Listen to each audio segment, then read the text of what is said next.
Hello everyone, so welcome back to Parcham classes. So आज है Monday और हम कवर करते हैं हमारे बैंकिंग से रिलेटेड लास्ट वीक के इंपॉर्टेंट करंट अफेयर्स। सो आज की क्लास के अंदर हम अगस्त के थर्ड वीक के इंपॉर्टेंट बैंकिंग से रिलेटेड करंट अफेयर्स कवर करने वाले हैं। तो आइए जरा स्टार्ट करते हैं आज का सेशन। स्टार्ट करने से पहले एक छोटी सी इन्फॉर्मेशन आप सभी के लिए। सो करंट अफेयर्स कंप्लीट की 2026-27। सो अगर आप जुलाई 2026 से लेकर जून 2027 तक के कंप्लीट करंट अफेयर्स कवर करना चाहते हैं किसी भी एग्जाम से रिलेटेड हो, चाहे वो बैंकिंग से रिलेटेड हो, एसएससी हो, स्टेट पीएससी हो, यूपीएससी एग्जाम, कोई भी एग्जाम, सभी करंट अफेयर्स इस कंप्लीट किट के अंदर आप इजीली कवर कर सकते हैं, जिसके अंदर आपको डेली सीए की पीडीएफ्स इंग्लिश और हिंदी दोनों के अंदर प्रोवाइड की जाएंगी। वीकली सीए की PDFs, banking CA PDF, CA boosters जो कि पीएससी चैनल पर होती है, specially for the UPSC and state PSC classes. ठीक है। देन मंथली मैगजीन्स आपको प्रोवाइड की जाएंगी, 6 मंथली मैगजीन्स और ईयर बुक भी आपको प्रोवाइड की जाएंगी। ठीक है। तो एक ही हमारे पास किट जिसके साथ कंप्लीट सभी एग्जाम्स के करंट अफेयर्स आप कवर कर सकते हैं। Current affairs complete kit 2026-27। चलिए आगे बढ़ते हैं। लास्ट क्लास में आपसे एक क्वेश्चन पूछा गया था, with reference to the export promotion capital goods scheme. देखो नेम के अंदर ही आंसर छुपा हुआ है। एक्सपोर्ट प्रमोट करने के लिए capital good scheme, capital good जो आप खरीदेंगे तो उसके ऊपर गवर्नमेंट कुछ कंपनसेशन देती है। Consider the following statement, it permits import of capital goods at zero custom duty. Capital goods may be used for the pre-production, production or post-production activities, and you have to tell which of the given statements are not correct. ध्यान रखना, not correct पूछा हुआ आपसे कि incorrect statement कौन सी है। तो first statement बिल्कुल करेक्ट है। अगर आप प्रोडक्शन इंक्रीज करना चाहते हो, कैपिटल गुड्स लेकर आएंगे और गवर्नमेंट बोल रही है कि कैपिटल गुड्स लीजिए और आपको उसके ऊपर जीरो कस्टम ड्यूटी पे करनी पड़ेगी। सेकंड, कैपिटल गुड्स जो है वो प्री प्रोडक्शन के लिए, प्रोडक्शन के लिए, पोस्ट प्रोडक्शन एक्टिविटीज के लिए यूज किए जा सकते हैं। जी हाँ। तो दोनों स्टेटमेंट्स अगर करेक्ट हैं तो इनकरेक्ट कोई भी नहीं है। तो आंसर बनेगा हमारे पास option D, neither one nor two is the correct answer. ठीक है। तो जिन्होंने भी आंसर डी लगाया बिल्कुल करेक्ट है। चलिए आगे चलते हैं। अब जरा देखते हैं कुछ इंपॉर्टेंट न्यूज लास्ट वीक की कौन सी है। तो सबसे पहले हमारे पास है अपॉइंटमेंट, और जरा इमेज देख लीजिए। ये हमारे पास है शबनम सिन्हा। ठीक है। ये हमारे पास शबनम सिन्हा। तो she will be the non executive chairperson of Airtel payment bank from 1 October 2026। तो नाम याद रख लेंगे, Shabnam Sinha, and she will be the non executive chairperson of Airtel payment bank from 1 October 2026। ये सुनील भारती मित्तल जी जो है उन्हें सक्सीड करेंगी। ठीक है। जो कि 30 September स्टेप डाउन करने वाले।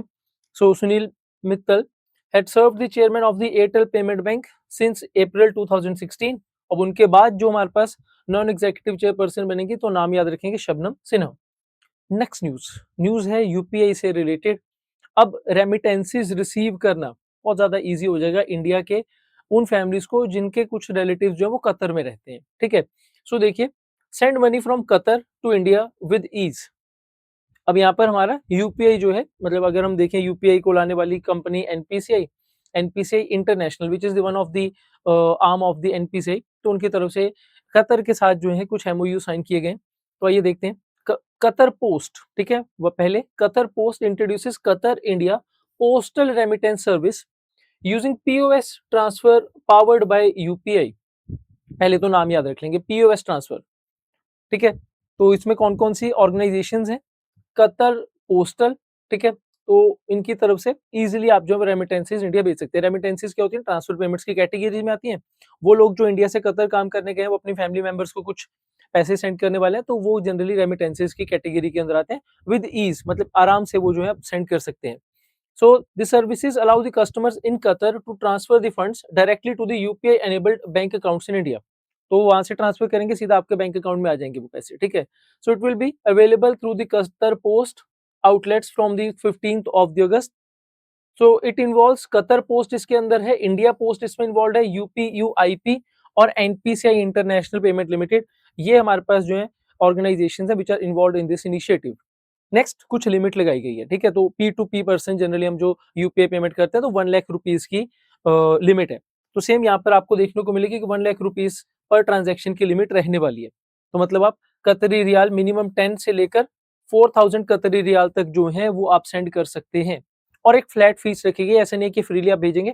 तो अगर आप 20 कतरी रियाल सेंड कर रहे हैं, 15 कर रहे हैं, 100 कर रहे हैं, 200 कर रहे हैं, 4000 कर रहे हो, आपको फ्लैट 15 कतरी रियाल जो है वो फीस पे करनी पड़ेगी। ठीक है? तो चाहे 100 कर लीजिए, 1000 कर लीजिए, 200 कर लीजिए, 15 कतरी रियाल जो है वो आपको फीस, फ्लैट फीस जो है वो पे करनी पड़ेगी। तो नाम याद रख लेना, पीओएस ट्रांसफर, ठीक है? पोस्टल ट्रांसफर ऐसे याद रख सकते हैं आप। Next, SEBI that is security exchange board of India, तो इनकी तरफ से 2 नई जो है पोर्टल्स लॉन्च किए गए हैं, आइए देखते हैं। सो security and exchange board of India has launched 2 portals. 2 portals कौन से हैं? फर्स्ट हमारे पास है इंसिडेंट रिपोर्टिंग पोर्टल, सेकंड है साइबर सुरक्षा पोर्टल, ठीक है? तो नेम से क्लियर हो रहा है, इंसिडेंट रिपोर्टिंग पोर्टल। अगर मेरे साथ शेयर मार्केट के अंदर किसी भी तरीके का साइबर फ्रॉड होता है, साइबर स्कैम होता है, तो मैं कहाँ पर रिपोर्ट करूंगा? तो एक पोर्टल बनाया गया। सो it will streamline the cyber security incident reporting by the market intermediaries. अगर किसी भी मार्केट इंटरमीडिएटरी के साथ, ब्रोकर के साथ किसी भी तरीके का कोई साइबर फ्रॉड हो रहा है, साइबर सिक्योरिटी इंसिडेंट है, तो उन्हें रिपोर्ट यहाँ पर करना है। नेक्स्ट हमारे पास है साइबर सुरक्षा पोर्टल, ठीक है? That will act as a central platform for the cyber security knowledge, vulnerability warnings and policy information. लोगों को अवेयर करना, ठीक है? लोगों को अवेयर करने के अलावा उन्हें नॉलेज प्रोवाइड करनी, कुछ वल्नरेबिलिटीज हैं उनसे रिलेटेड लोगों को बताना, ये सब जो है इस पोर्टल के थ्रू किया जाएगा, साइबर सुरक्षा पोर्टल। तो 2 पोर्टल याद रख लेना, किनकी तरफ से लाया गया? सेबी की तरफ से इन्हें लॉन्च किया गया है। Next news, INDRA raises India's financial year 2027 GDP growth forecast to 6.8। अब ये देखो, ये पॉजिटिव सी न्यूज आ रही है, ठीक है? जैसे कि फॉर एग्जांपल लेकर चलते हैं, हमने हमारे जो मॉनेटरी पॉलिसी कमेटी की रिकमेंडेशंस थी, ठीक है? उसमें एमपीसी के अंदर भी यही बोला कि 6.6 ने 6.7% से ग्रो करेंगे। अब यहाँ पर भी आपको इंडिया का जीडीपी फोरकास्ट में इंक्रीज देखने को मिला कि 6.7 से 6.8। ऐसा क्यों? क्योंकि ये अब हम जो है फोरकास्ट कर पा रहे हैं कि दैट फ्यूचर के अंदर जो क्रूड ऑयल के प्राइस हैं वो अब नीचे आने वाले हैं, ठीक है? क्रूड ऑयल के प्राइस डिक्रीज होंगे, तो इसी वजह से हमारी फर्दर ग्रोथ के नंबर्स में इंक्रीज हमें देखने को मिलेगा। एक एस्टिमेट है कि अगर क्रूड ऑयल के प्राइस जो है वो $10 डिक्रीज होते हैं, तो इंडिया के अंदर जो ग्रोथ है हमारी, तो 44 बेसिस पॉइंट जो वो इंक्रीज होती है। तो फ्यूचर के अंदर हमें लग रहा है कि दैट जो प्राइसेस हैं वो डिक्रीज होंगे, तो इसी वजह से इंडिया की ग्रोथ फोरकास्ट जो वो इंक्रीज की गई है। So India rating and research that is INDRA raises its financial year 2027 real GDP growth forecast to 6.7 से इंक्रीज करके 6.8 की गई, नंबर याद रख लेना, ठीक है? और इसके पीछे रीजन कि क्रूड ऑयल के प्राइस जो है वो डिक्रीज होने वाले हैं। नेक्स्ट, फोन पे and ministry of information and technology integrate pulse pro with गति शक्ति। अगेन वन लाइनर न्यूज है, ज्यादा इन डेप्थ में नहीं जाएंगे, ठीक है? सो फोन पे and mighty that is the ministry of mighty that is ministry of electronics and information technology, इनकी तरफ से एमओयू साइन किया गया 20th ऑफ द अगस्त को। So the agreement will integrate phone page pulse pro platform with PM Gati Shakti National Master Plan portal. Then it is coordinating the integration using the geospatial and the space-based application. Pulse Pro processes the aggregated and the anonymous transaction data to generate a near real-time market insights. Important, थोड़ा कम simple MOU sign किया गया। अभी future के अंदर इसे क्या करने वाले हैं, कैसे यूज करेंगे, कुछ नहीं बताया गया, ठीक है? सिंपल याद रख लेना कि ministry of electronics and information technology और फोन पे के हमारे पास पल्स प्रो दोनों को आपस में इंटीग्रेट किया जाएगा, ठीक है? इजी। कुछ अगर इन डेप्थ में होता तो मैं आपको बिल्कुल समझाने की कोशिश करता, लेकिन अभी नहीं है तो कुछ नहीं कर सकते इसमें। नेक्स्ट न्यूज हमारे पास बहुत इंपॉर्टेंट है, एशियन डेवलपमेंट बैंक से रिलेटेड है। तो government of India and Asian development bank, और हम जो है वो लोन ले रहे हैं एशियन डेवलपमेंट बैंक से ऑफ $230 मिलियन लोन। किस वजह से लोन लिया जा रहा है एशियन डेवलपमेंट बैंक से? तो एशियन डेवलपमेंट बैंक है, तो मतलब सर वो डेवलपमेंट के पर्पस के लिए लोन देंगे, तो डेवलपमेंट क्या करनी है? तो Chennai climate resilient water security and sewerage project लेकर आ रहे हैं। तो हम चाहते हैं कि चेन्नई का जो वाटर सप्लाई है और वेस्ट वाटर इंफ्रास्ट्रक्चर है उसे मॉडर्नाइज करें। तो इसी वजह से एशियन डेवलपमेंट बैंक से हम $230 मिलियन का लोन जो है वो लेने वाले हैं, ठीक है? अब हमारे लिए इंपॉर्टेंट क्या है? तो हमारे लिए इंपॉर्टेंट ये बैंक हो जाएगा एशियन डेवलपमेंट बैंक। इसके हेडक्वार्टर्स कहाँ पर है, कौन से ईयर के अंदर इसे एस्टैब्लिश किया गया था, ठीक है? इसकी स्टैटिक इन्फॉर्मेशन से क्वेश्चंस बनते हैं।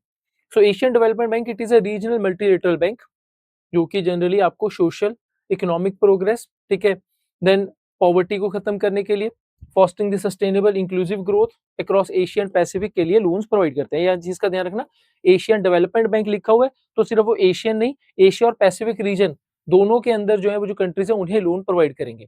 सिमिलर है जैसे कि वर्ल्ड बैंक लोन प्रोवाइड करता है, वैसे ही हमारे पास एशियन डेवलपमेंट बैंक भी रहता है। और एशियन डेवलपमेंट बैंक में अब स्टैटिक इन्फॉर्मेशन कौन से ईयर के अंदर इसे स्टैब्लिश किया गया था, तो 1966 19th ऑफ द दिसंबर 1966 इसे स्टैब्लिश किया गया। हेडक्वार्टर्स कहाँ पर है, तो हेडक्वार्टर्स है मनीला फिलीपींस के अंदर है। करंट प्रेसिडेंट याद रखेंगे एडीबी के, दैट इज द मसातो कंदा। टोटल 69 कंट्रीज जो है that are the member of the Asian development bank. सिर्फ एशिया की कंट्रीज मेंबर नहीं है, एशिया के आउटसाइड भी मेंबर्स हैं। तो सिर्फ 49 जो वो रीजनल मेंबर्स हैं from the Asia Pacific region, 20 जो वो नॉन रीजनल मेंबर्स हैं जो कि यूरोप और नॉर्थ अमेरिका से हैं, ठीक है, जो एशिया और पैसिफिक के अंदर भी नहीं आ रहे। तो ऐसा कुछ नहीं कि सिर्फ एशिया पैसिफिक रीजन तक ही आपको इनके मेंबरशिप देखने को मिलेगी। And India is the member of Asian development Bank, ठीक है। सबसे ज्यादा अगर हम शेयर होल्डिंग देखेंगे एशियन डेवलपमेंट बैंक के अंदर, तो वो यूएस के पास है और जापान के पास है। Easy, similar to the world bank है ये। डेवलपमेंट पर्पस के लिए लोन्स दिए जाते हैं और चेन्नई के लिए लोन जो है हम लेकर आ रहे हैं, चेन्नई के वाटर सप्लाई और वेस्ट वाटर को इंफ्रास्ट्रक्चर को मॉडर्नाइज करने के लिए। Next, centres fiscal outlook, very important. Exam के अंदर पूछे जाने के चांसेस थोड़े से कम है, लेकिन इससे हमारी इकोनॉमी का एक ओवरव्यू सा बहुत अच्छे से मिल जाता है, ठीक है। So former RBI governor C Rangarajan, D K Srivastava assess the centre's financial year 2026-27 fiscal outlook, ठीक है। अब जरा इसे समझ लेते हैं कि फिस्कल आउटलुक में पता क्या चला। आरबीआई की तरफ से जनरली ये रिपोर्ट पब्लिश की जाती है। Noting that the strong non tax revenues capital spending could keep the fiscal deficit near 4.6 target. तो सबसे पहले ये डिसाइड किया गया, ये चेक किया गया, पता चला, हमें असेस किया गया कि इंडिया के पास, हमारी गवर्नमेंट के पास नॉन टैक्स रेवेन्यू ज्यादा हो रहा है, ठीक है। और जो हमारी कैपिटल स्पेंडिंग है, तो इसकी वजह से हमारा जो फिस्कल डेफिसिट है वो 4.6% के पास रहने वाला है। ऑल्दो कि एफआरबीएम एक्ट के अंदर हम इसे 3% से कम करने की कोशिश करते रहते हैं, लेकिन हुआ नहीं अभी तक, ठीक है। वो एफआरबीएम वाला टारगेट अचीव नहीं कर पाए। So despite tax subsidies and geopolitical pressure, अब जियोपॉलिटिकल प्रेशर क्या है सर, ईरान वाला जो चल रहा है, सब्सिडीज फ्रीबीज बहुत ज्यादा दी जा रही है, टैक्स रेवेन्यूज में डिक्रीज देखने को मिला। कौन सा टैक्स रेवेन्यू डिक्रीज हुआ, आइए देखते हैं। So the centres fiscal outlook represent the projected health of the union governments finances for financial year 2026-27। आइए जरा देखते हैं कि क्या चल रहा है हमारे पास अभी, ठीक है। तो सबसे पहले गवर्नमेंट की तरफ से फिस्कल डेफिसिट जो है, जो बताया गया, that is around 4.6% of the GDP रहने वाला है। और जो डेप्ट टू जीडीपी रेशियो है दैट इज एट 55.8%, ठीक है। तो नंबर्स के ऊपर थोड़ा सा याद रखना। देन की डेटा जिसका हम ध्यान रखेंगे, so according to the CGA that is controller general of accounts, तो हमारे पास ग्रॉस टैक्स रेवेन्यू जो है उसमें स्लो डाउन देखने को मिला, that only grew by 3.7%। Increase हो रहा है, लेकिन जिस परसेंट से इंक्रीज होना चाहिए था उसमें डिक्रीज है, ठीक है। Then driven by the 11% contraction in GST. अब ये ध्यान रखना, जीएसटी इंक्रीज नहीं हो रहा, जीएसटी में आपको कॉन्ट्रैक्शन देखने को मिली 11%। Then modest increase of 6.8% in the personal income tax, personal income tax में थोड़ा सा इंक्रीज हुआ, लेकिन जीएसटी के अंदर आपको 11% डिक्रीज देखने को मिला। देन एक्साइज ड्यूटी के अंदर भी कॉन्ट्रैक्शन देखने को मिली। So the excise union excise duty collection contracted by 22.4% in the first quarter following the duty cuts introduced to buffer the consumers against high global crude oil price। अब sir ये custom duty का excise duty कम क्यों रही है, क्योंकि pressure इतना ज्यादा था हमारे ऊपर कि इन्फ्लेशन हो जाती है इंडिया में, हमें बाहर से चीजें जो है वो इंपोर्टेड इन्फ्लेशन देखने को मिल रही थी ना, क्रूड ऑयल के प्राइस इंक्रीज हो गए थे, तो गवर्नमेंट ने एक्साइज ड्यूटी कम कर दी। अब एक्साइज ड्यूटी कम किया तो गवर्नमेंट के एक्साइज ड्यूटी से जो रेवेन्यू आना था वो भी कम हो गया। Next, higher nominal GDP growth projection. So for the financial year 2026-27 nominal GDP जो है हमारी, वो लग रहा है हमें कि दैट 12.5 से लेकर 13% के बीच में ग्रो करेगी। Then real GDP that should be around estimated कि वो अराउंड 7% पे ग्रो करेगी। और जो हमारे पास इम्प्लिसिट प्राइस डिफ्लेटर है, मतलब इन्फ्लेशन कितने रहने वाली है, दैट विल बी अराउंड 5 से लेकर 5.5%, ठीक है। Then rising subsidy burden, government के ऊपर ये बहुत ज्यादा हो रहा है, ये जो फिस्कल डेफिसिट हम कंट्रोल नहीं कर पा रहे हैं क्योंकि गवर्नमेंट सब्सिडी बहुत ज्यादा दे रही है ना, तो इसी वजह से प्रॉब्लम चल रही है। So the major subsidies increased by 37.4% in the first quarter. अब गवर्नमेंट को अगर पॉपुलर डिसीजंस लेने हैं फिर तो सब्सिडीज देनी पड़ेंगी, अब सब्सिडीज देंगे तो फाइनेंशियल बर्डन इंक्रीज होता है, ठीक है, तभी फिस्कल डेफिसिट अराउंड 4.6 पर चल रहा है। So, with the full year subsidy payout projected to exceed the budgetary estimates by approximately 50,000 crores due to the volatile crude oil price. अब क्रूड ऑयल के प्राइस इंक्रीज हुए तो गवर्नमेंट को subsidies भी ज्यादा देनी पड़ रही हैं, ठीक है। तो इसी वजह से गवर्नमेंट के ऊपर फाइनेंशियल थोड़ा सा प्रॉब्लम बर्डन जो है वो इंक्रीज हुआ।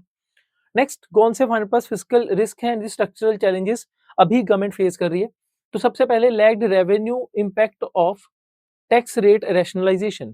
तो रिसेंटली गवर्नमेंट ने क्या किया था, जीएसटी के अंदर रेट्स डिक्रीज कर दिए थे कि वो 12% 5% 12% 18% 28% वो खत्म किया, जीएसटी 2.0 आया, ठीक है। तो गवर्नमेंट को लगा कि इससे हमारे पास कुछ समय के बाद जो है वो रिकवरी होगी और रेवेन्यू इंक्रीज होगा, लेकिन वो थोड़ा सा भी टाइम लग रहा है, ठीक है। तो initial recovery sacrifice that has not been fully offset by the tax base expansion. तो जीएसटी 2.0 ले तो आए, उससे गवर्नमेंट को थोड़ा सा रेवेन्यू लॉस हुआ। वो जो जीएसटी में आपको 12-11% डिक्रीज देखने को मिल रहा है वो इसी वजह से है, ठीक है। अभी वो जीएसटी 2.0 के गवर्नमेंट को फ्रूट्स नहीं देखने को मिले, उसके रिफॉर्म्स की वजह से जो आउटकम्स आने चाहिए थे वो पॉजिटिव आउटकम्स देखने को नहीं मिले। Next, west Asian geopolitical crisis. आप सभी को पता है कि ईरान के साथ क्या हो रहा है, ठीक है। यूएस, ईरान और इजराइल के बीच में वॉर, क्रूड ऑयल के price increase. So the protracted conflict in the west Asia elevated the crude oil import cost, forcing the center to absorb the high fertilizers and the fuel subsidy burdens. Next, sharply reduced tax devolution to the states. So, driven by the subdued gross collection, tax devolution to the states contracted by 19.5%. अब एक तो पहले से government के पास tax collection कम है, ठीक है। According to the finance commission आपको टैक्स जो है वो नीचे डिवाइड तो करना पड़ेगा। अब सेंटर के पास ही टैक्स कम है तो नीचे स्टेट्स को भी कम जा रहा है। अब स्टेट्स को कम जाएगा तो स्टेट्स फर्दर कम एक्सपेंडिचर कर पाएंगी। Next, divisible pool shrinkage via cesses. अब गवर्नमेंट क्या करती है, देखो जो टैक्सेस कलेक्ट हो रहे हैं, डायरेक्ट टैक्स, इनडायरेक्ट टैक्स, वही तो डिवाइड होंगे, लेकिन जो सेस है, सरचार्ज है, जो टैक्स के ऊपर टैक्स है, वो कभी भी डिविजिबल पूल का पार्ट नहीं बनता। तो गवर्नमेंट क्या कर रही है, अब गवर्नमेंट को पता है कि टैक्सेस कम आ रहे हैं तो सेस और सरचार्ज लगाया जा रहा है, तो वो सेस और सरचार्ज सेंटर के पास रहने वाला, स्टेट के पास नहीं जाएगा, वो डिविजिबल पूल का पार्ट नहीं है, ठीक है। तो इसी वजह से ये प्रॉब्लम देखने को मिल रही है। So the introduction of the non shareable health security and national security cess. अब ये रिसेंटली गवर्नमेंट ने लगाया, देखो सेस जो है ना वो किस वजह से लगाया जाता है बता देते हैं न। हेल्थ सिक्योरिटी, नेशनल सिक्योरिटी के लिए सेस लगाया गया, that is tax on tax, reduces the shareable pool of the central taxes available for the state devolution. Next, external debt and the rupee depreciation. अब क्योंकि वेस्ट एशिया के अंदर ये problem चली और हमारा रुपीज जो बहुत ज्यादा डेप्रिशिएट किया, तो हमें ये भी प्रॉब्लम अभी देखने को मिल रही है। So the currency volatility against the US dollar raises the rupee cost, और जिसकी वजह से हमारी जो एक्सटर्नल डेप्ट है वो इंक्रीज हो जाता है, ठीक है। हमारे इंपोर्ट्स जो है वो और महंगे हो जाते हैं। तो ये कुछ जो है वो चैलेंजेस अभी हमारी गवर्नमेंट जो है वो फेस कर रही है, ठीक है। शॉर्ट टर्म पीरियड के लिए हम जनरली ये बोल सकते हैं, अगर ये वेस्ट एशियन कॉन्फ्लिक्ट और आगे ज्यादा इंक्रीज ना हुआ, अगर खत्म हो जाएगा तो जल्दी ही आपको ये नंबर्स जो डिक्रीज होते हुए देखने को मिल रहे हैं, ठीक है, कंट्रैक्शन देखने को मिल रही है, इसमें आपको वापस से रिवाइवल देखने को मिलेगा। नेक्स्ट न्यूज, और एशियन डेवलपमेंट बैंक हम कर चुके हैं, अब आ जाओ जरा ब्रिक्स के बैंक की तरफ, that is NDB, new development bank. So Iran जल्दी ही ब्रिक्स के न्यू डेवलपमेंट बैंक को ज्वाइन करने वाला है, ये न्यूज इंपॉर्टेंट है, एग्जाम में पूछी जाएगी। So governor of central bank of Iran, that is Abdul Naser Hemmati, so he has announced that Iran is advancing toward the official membership in the BRICS New Development Bank. तो BRICS का bank, new development bank, और latest member जो add हो सकता है that is the Iran. So NDB, new development bank, it is formally called as the BRICS development bank. So it was established by the founding BRICS nations. इसके headquarters कहां पर है, तो headquarters है शंघाई, चाइना के अंदर। आइए जरा क्विकली एक बार इसकी स्टैटिक इंफॉर्मेशन देख लेते हैं about the new development bank. Exam के अंदर पूछे जाने के अंदर चांसेस बहुत ज्यादा हैं, ठीक है। तो समझना इसके बारे में, Asian development bank, new development bank, ये कॉमन क्वेश्चंस हैं जो कि आपसे पूछे जाते हैं। सो 2012 के अंदर पहली बार अगर किसी ने ये एक आइडिया लेकर आए कि दैट ब्रिक्स कंट्रीज को मिलकर अपना खुद का एक बैंक होना चाहिए, जैसे एशियन डेवलपमेंट बैंक है, वर्ल्ड बैंक है, तो ये कंसेप्ट जो है वो इंडिया की तरफ से दिया गया था, ठीक है, at the fourth BRICS summit, जो कि न्यू दिल्ली के अंदर हुआ 2012 में। देन सभी कंट्रीज ने सोचा कि हाँ ऐसी बात होनी तो चाहिए, एक खुद का बैंक बना लेते हैं। तो 2014 के अंदर ब्रिक्स कंट्रीज ने मिलकर एक फॉर्मल एग्रीमेंट साइन किया। 2014 में ब्राजील की सिटी थी फोर्टालिज़ा, जहां पर ये एग्रीमेंट को साइन किया गया। पांचों की पांचों countries, Brazil, Russia, India, China, south Africa, तो इन्होंने 2015 के अंदर फोर्टालिज़ा एग्रीमेंट साइन किया, और अब हमने जो है 100 बिलियन डॉलर्स जो है वो एक कंटीजेंट रिजर्व अरेंजमेंट की मतलब कंट्रीब्यूट किया और ये बैंक को एस्टेब्लिश किया। ठीक है, 2015 के अंदर 14 के अंदर एग्रीमेंट साइन हो गया, 15 में ऑपरेशनलाइज हो गया। So the bank entered into force in July 2015 with India's K V. Kamath, नाम याद रख लेना, K V. Kamath. He was the first president of new development Bank. ठीक है, देन इसके अब कुछ रीजनल हब्स भी हैं, मतलब हेडक्वार्टर्स के अलावा। तो अगर आप देखेंगे जैसे कि जोहानिसबर्ग साउथ अफ्रीका में इसके रीजनल ऑफिस है, देन साओ पोलो ब्राजील में that is the regional office, Russia के अंदर मॉस्को, गिफ्ट सिटी गुजरात में हमारे पास मिल जाते हैं न्यू डेवलपमेंट बैंक के रीजनल ऑफिसेस। ठीक है, देन फाउंडिंग मेंबर्स कौन थे, पांचों countries, Brazil, south Africa, China, India, Russia, और सबके पास इक्वल वोटिंग राइट्स है, मतलब सभी के पास 20-20% वोटिंग राइट्स है। ऐसा नहीं है कि कोई भी एक कंट्री जैसे चाइना या फिर इंडिया डोमिनेट करेगा, सबके पास इक्वल वोटिंग राइट्स थे। Then unlike the Bretton Wood institutions, no single member possesses the veto power. इनमें से किसी के पास भी वीटो पावर नहीं है फाउंडिंग मेंबर्स के पास। ठीक है, सबके पास इक्वल वोटिंग राइट्स थे। मेंबरशिप जो था that was open to the all United nation members. ठीक है, बस एक कंडीशन है कि कोई भी इसमें मेंबर बन सकते हैं न्यू डेवलपमेंट बैंक में, लेकिन ये जो फाउंडिंग मेंबर्स हैं दैट इज BRICS, इनके पास मिनिमम जो है वो 55% वोटिंग होनी चाहिए, वोटिंग पावर इनके पास मिनिमम 55% होगी, बाकी कोई भी मेंबर ऐड किए जा सकते हैं।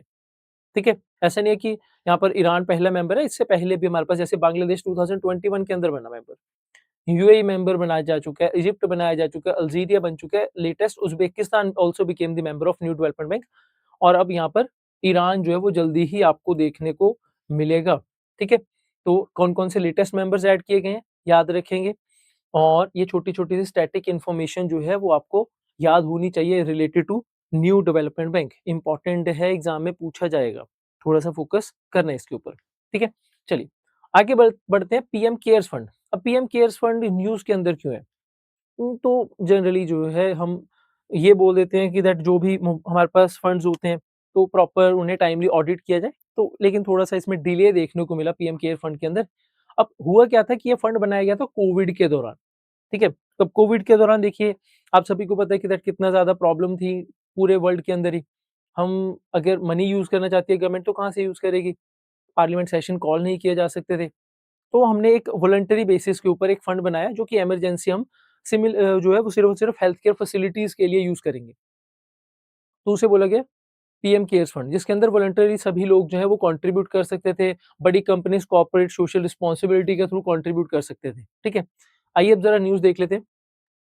PM fund care fund release it's delayed financial year 2023-24 24-25 audit statement. देखो कितनी लेट जाकर, अब 26 के अंदर है, 26-27 चल रहा है, अभी 23-24 के ऑडिट स्टेटमेंट्स अब आ रहे हैं। Showing the expenditure of just 87.8 lakh 85 crore जो है वो एक्सपेंडिचर किया गया। ठीक है, अगेंस्ट इनकम जो थी that was around 1279 crore, and closing balance जो इसका अभी अराउंड 8452 करोड़ जो है बैलेंस अभी पीएम केयर फंड के अंदर है। तो फुल फॉर्म जो है that is prime minister citizen assistance and relief in the emergency situation fund, इसे हम बोलते हैं PM cares fund. One day exams वाले स्टूडेंट्स याद रखना, पीएम केयर फंड की ना आपसे डेफिनेशन ये फुल फॉर्म पूछी जा सकती है कि केयर्स की फुल फॉर्म बताओ क्या है। So it is a dedicated national public charitable trust, सब चैरिटी कर रहे हैं, वॉलंटरी कर रहे हैं, कंपल्सरी नहीं है।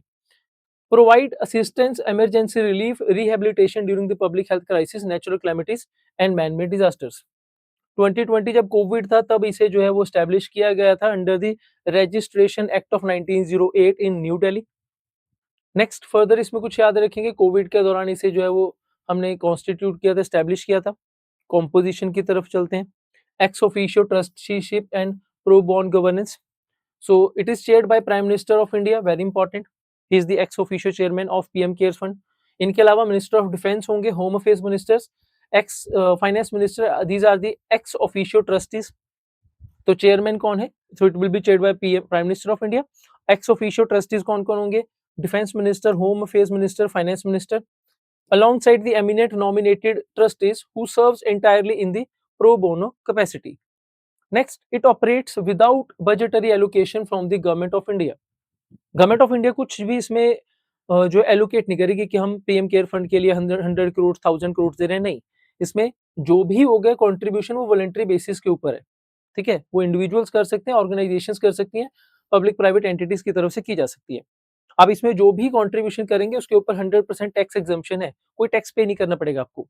So under the section 86G donation qualify for the 100% tax exemption under the section 80G of Income Tax Act. Next, corporate social responsibility eligibility. So, qualifying the contribution from the companies are recognized as the eligible corporate social responsibility spending under the Schedule 7 of the Companies Act. तो companies जो private companies corporate social responsibility करती हैं, अगर वो चाहें तो इधर donate भी कर सकती हैं, ठीक है। Then granted an exemption under the foreign contribution act, that is FCRA, maintaining that the dedicated bank account to accept international donations from the overseas individuals institutions. Next आगे बढ़ते हैं, तो पीएम केयर फंड्स क्या क्या चीजें याद रखनी है आपको। देखो 100% टैक्स एग्जम्पशन है, इसके अंदर वॉलंटरी कंट्रीब्यूशन किया जाता है, कोविड के दौरान इसे जो है वो लॉन्च किया गया था, और इसके कंपोजिशन याद रख लेना, it is chaired by the prime minister, और इनके अलावा एक्स ऑफिशियो मेंबर्स कौन कौन से होंगे, ठीक है। चलिए आगे चलते हैं। News, foreign currency non resident bank that is FCNRB deposits, ये न्यूज के अंदर क्यों है। अब कुछ इस तरीके से समझिए, एनआरआईज जो होते हैं, ठीक है, तो वो इंडिया के अंदर बैंक्स के आकर क्या कर सकते हैं, अपने मनी को डिपॉजिट कर सकते हैं। आप दो तरीके से मनी डिपॉजिट करेंगे, या तो वो इंडियन रुपीस के अंदर मनी डिपॉजिट करेंगे, या फिर फॉरेन करेंसी जैसे डॉलर के अंदर।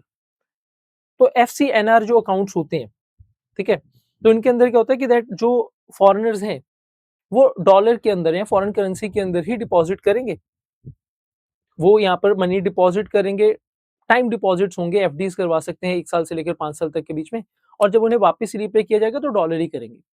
तो इससे उन्हें फायदा क्या हुआ, उन्हें ये फायदा हो जाएगा कि दैट उन्हें करेंसी फ्लक्चुएशंस, ठीक है, कि रुपीस की वैल्यू इंक्रीज हुई डिक्रीज हुई, तो वो करेंसी फ्लक्चुएशन से, वॉलेटिलिटी से बच जाएंगे। हमें फायदा क्या होगा कि हमारे पास फॉरेन करेंसी आ जाएगी कुछ समय के लिए, ठीक है, जिससे कि हम यूज कर सकते हैं। तो ऐसे हमारे पास अकाउंट्स होते हैं, FCNR accounts. So the RBI advanced the deadline for fresh foreign currency non resident bank deposits to qualify for its special US dollar Indian rupee forex swap window to 31st of the August 2026।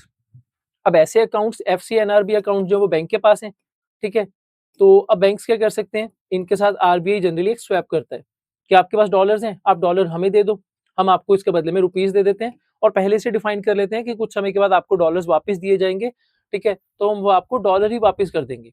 अभी जैसे आपको पता है कि that हमारा रुपी जो है depreciate कर रहा था, ठीक है, तो रुपीस को बचाने के लिए प्लस गवर्नमेंट अपने रिजर्व्स को बचाने के लिए ऐसे जनरली जो है वो चीजें करते हैं, ऐसे स्वैप्स करवाए जाते हैं, ठीक है। तो आइए जरा समझ लेते हैं न्यूज को।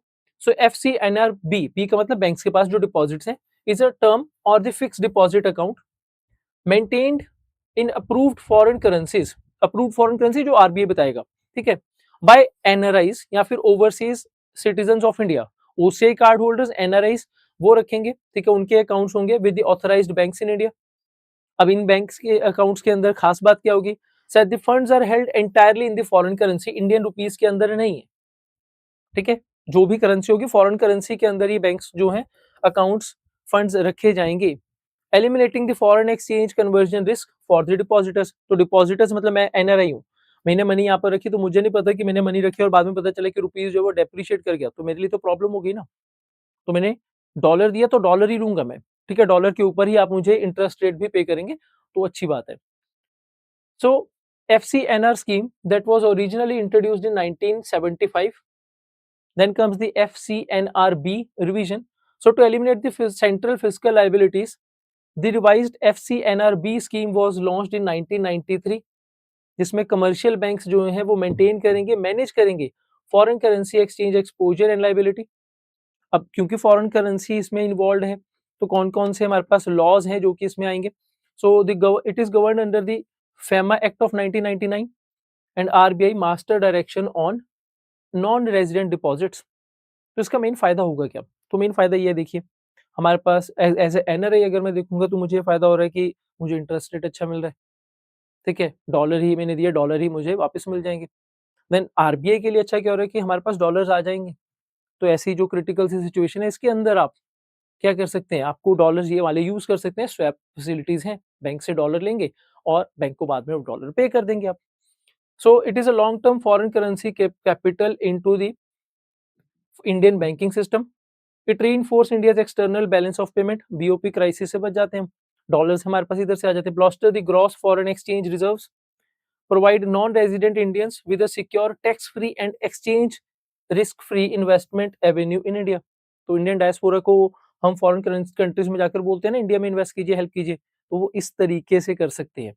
ठीक है, next how it works. So foreign currency inflow, so the NRI deposit fund is a designated freely convertible foreign currencies। ठीक है, तो चाहे वो डॉलर हो, देन पाउंड हो, यूरो हो, जापानीज येन, ठीक है, ये सब करेंसीज जो हैं इनमें आप कभी भी कन्वर्ट कर सकते हैं। ठीक है, इनमें अलाउ किया जाता है कि आप इन करेंसीज के साथ FCNRB अकाउंट्स के अंदर मनी जो है अपनी हेल्ड कर सकते हैं फॉर फिक्स्ड मेच्योरिटी, मतलब 1 से लेकर 5 ईयर्स तक कहीं पर भी आप इसे अपनी एफडीज करवा सकते हैं। So the principal and the incurred interest remains designated foreign currency throughout the tenure, shielding the depositor from the Indian rupee depreciation। तो आपको इंटरेस्ट भी किस पे मिलेगा, डॉलर के ऊपर ही मिलेगा। आपको पेमेंट भी किस में की जाएगी, डॉलर में की जाएगी। आपने सेव क्या किया था, डॉलर ही सेव किया था। Then special RBI swap window operations. So when the commercial bank sells the foreign currency principal to RBI at prevailing spot rate and receives the equivalent rupee to fund the domestic credit operations। अब generally होता है क्या है कि जब ऐसी situation जैसे कि अभी वेस्ट एशिया के अंदर क्राइसिस है, आरबीआई को पता है कि हमारे पास डॉलर्स हैं, कहाँ पर हैं डॉलर्स, FCNR अकाउंट्स के अंदर पड़े हुए हैं। ठीक है, बैंक के पास डॉलर्स हैं, तो बैंक को बोला जाएगा कि आइए स्वैप करते हैं। ठीक है, वो पहले से डिजाइन किया जाता है कि दैट हम आपको फॉरवर्ड कॉन्ट्रैक्ट भी दे देते हैं कि कब आपको ये डॉलर जो है हम वापस रीपे करेंगे। ठीक है, तो इस तरीके से जनरली ये स्वैप इशू किए जाते हैं। Then features of the FCNRB deposits. So these are maintained in the strictly in the foreign currency term deposits। पहला पॉइंट, इंडियन करेंसी के अंदर ये नहीं है। ठीक है, फॉरेन करेंसी के अंदर है, टर्म डिपॉजिट्स रहने वाले, करंट अकाउंट नहीं होंगे, सेविंग्स अकाउंट नहीं है। टर्म डिपॉजिट का मतलब 1 साल से लेकर 5 ईयर्स तक की आपको एफडी करवानी पड़ेगी। नेक्स्ट, फ्लक्चुएशंस जो भी होंगे तो डिपॉजिटर्स को फ्लक्चुएशंस का कोई भी इफेक्ट नहीं होगा, ना ही उनके प्रिंसिपल के ऊपर, ना ही उनके इंटरेस्ट रेट के ऊपर। Next, full tax exemption. So the interest earned on the FCNRB account is 100% tax exempted। इसके ऊपर कोई टैक्स आपको पे करने की जरूरत नहीं है। Complete repatriability, that is both the principal amount and the incurred interest, these are fully and freely repatriable outside the India without any regulatory friction। ऐसा नहीं है कि सर मैं यूएस में बैठा हूँ और मैंने यहाँ पर अकाउंट ओपन किया और मुझे क्या है पैसे वापस मिलेंगे, नहीं मिलेंगे। ठीक है, कितने मिलेंगे, 100% मिलेगा नहीं, जितने आपने दिए थे अकाउंट में वापस पूरे मिल जाएंगे, कोई रेगुलेशंस नहीं है। देन फ्लेक्सिबल टेन्योर्स, तो 1 ईयर से लेकर 5 ईयर्स तक के आपको जनरली जो है यहाँ पर टर्म डिपॉजिट इशू किए जाते हैं। तो इसी वजह से ये फॉरेन इन्वेस्टर्स को, जो कि एनआरआईज या फिर ओसीआई कार्ड होल्डर्स होते हैं, उन्हें अट्रैक्ट करता है। ठीक है, इजी। चलिए, तो ये हमने कवर किए हमारे लास्ट वीक के इंपॉर्टेंट करंट अफेयर्स। अब आ जाओ जरा जल्दी से कमेंट सेक्शन के अंदर और थ्रू एमसीक्यूज इन सबको रिवाइज कर लेते हैं। So question number 1, which of the government of India recently signed $230 million loan agreement with which institution for Chennai climate resilient water security and sewerage project। तो चेन्नई के water supply और waste infrastructure को modernise करने के लिए कौन से bank से लोन ले रहे हैं हम? तो हम एशियन डेवलपमेंट बैंक से लोन ले रहे हैं। जल्दी से कमेंट सेक्शन के अंदर मुझे इसके हेडक्वार्टर्स बता देना। ठीक है, so option D is the correct answer. Next, okay sorry, so foreign phone पे signed a MOU with which ministry for integrating its Pulse Pro platform with PM Gati Shakti National Master Plan portal। देख ही लिया आपने, ministry of electronics and information technology के साथ MOU यहाँ पर sign किया गया। Option B. Next, where is the headquarters of new development bank, NDB के हेडक्वार्टर्स बताइए। फोर्टालीजा एग्रीमेंट के साथ 2014 के अंदर ब्रिक्स कंट्रीज ने स्टैब्लिश किया था new development bank. Latest country जो इसमें ऐड हुआ उज्बेकिस्तान, अब ईरान भी हो सकता है। ठीक है, और इसका हेडक्वार्टर्स कहाँ पर है, चेन्नई के सॉरी चाइना के अंदर, Shanghai, not Chennai, China Shanghai. Option C. Next, which regulatory body launched incident reporting portal and cyber Suraksha portal. कौन सी यहाँ पर ऑर्गेनाइजेशन है जिसने 2 पोर्टल्स लॉन्च किए? तो security and exchange board of India SEBI की तरफ से ये दो पोर्टल्स जो हैं वो लॉन्च किए गए हैं। Option B is the correct answer. Next, Qatar post recently launched Qatar India postal remittances service using which platform powered by UPI. Qatar से इंडिया रेमिटेंसेस सेंड कीजिए इजीली, सिर्फ 15 कतरी जो है रियाल आपको पे करने पड़ेंगे, फ्लैट फीस रखी है उन्होंने। और उस ट्रांस हम बोलेंगे पीओएस ट्रांसफर, ठीक है, पोस्टल ट्रांसफर से याद रख लीजिए। Next question of the day, so who will become the non executive chairperson of Airtel payment bank from 1st of October 2026? A B C और डी। सुनील मित्तल जो है वो स्टेप डाउन करेंगे और उनके बाद आप बताएंगे एयरटेल पेमेंट बैंक के अंदर कौन है जो कि नॉन एग्जीक्यूटिव चेयरपर्सन स्टेप जो है अपॉइंट की जाएंगी, ठीक है। सो ए बी सी और डी ये आप कमेंट सेक्शन के अंदर आंसर करेंगे। डन, चलिए, तो ये हमने कवर किया हमारे important current affairs related to banking. तो पूरे लास्ट वीक के इंपॉर्टेंट करंट अफेयर्स जो हमने कवर किए। तो मिलते हैं नेक्स्ट क्लास में, तब तक के लिए थैंक यू वेरी मच।